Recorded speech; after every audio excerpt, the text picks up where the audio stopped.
Buenas tardes muchachos. En este video vamos a estudiar la polarización del transistor.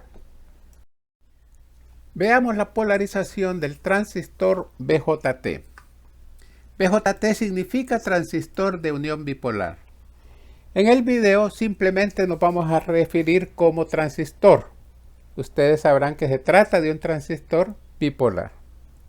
Consideremos un transistor NPN. Vamos a dejar de un lado lo que es la física del estado sólido. Lo único que vamos a mencionar es que el emisor ha sido fuertemente dopado, que significa que se ha agregado gran cantidad de electrones al material.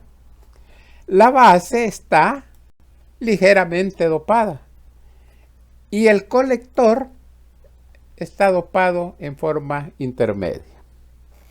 Para que el transistor trabaje adecuadamente, la unión entre base y emisor debe estar polarizada en directa, y esta unión entre base y colector debe estar polarizada en inversa.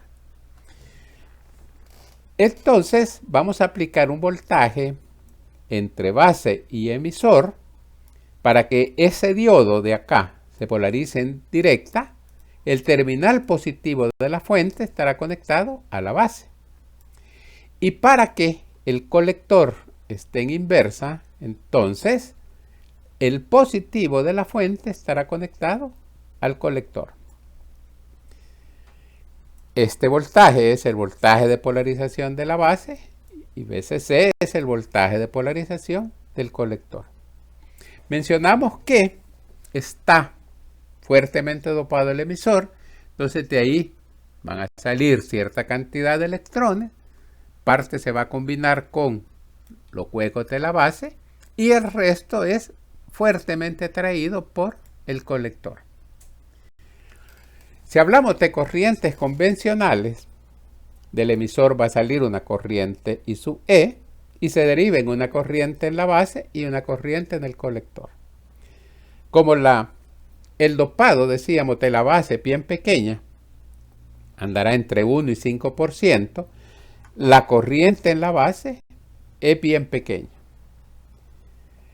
Si hacemos sumatoria de corrientes que entran igual a corrientes que salen, I sub E es igual a I sub B más I sub C. Como la corriente base es tan pequeña, la podemos despreciar y decir que la corriente de emisor es prácticamente igual a la corriente de colector. Entonces podemos dibujar un circuito de polarización del transistor. Observen que es emisor común. Tenemos un circuito como este. No hemos considerado la señal de entrada acá. Simplemente el circuito de polarización en directa. Tenemos nuestra fuente de voltaje de polarización de la base, una resistencia limitadora de la corriente, y para el colector un voltaje de polarización VCC y una resistencia limitadora. Tenemos una corriente entonces en la base y esa corriente hará que circule una corriente en el colector.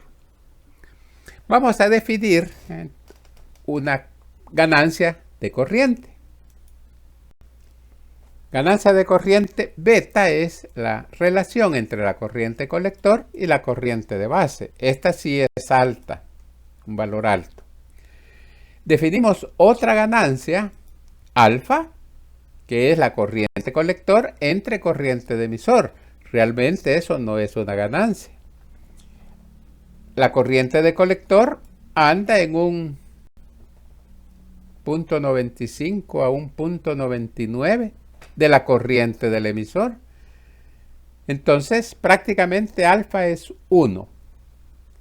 Si relacionamos esas dos ecuaciones con esta ecuación de acá, vamos a tener que beta es igual a alfa entre 1 menos alfa, o que alfa es beta entre 1 más beta.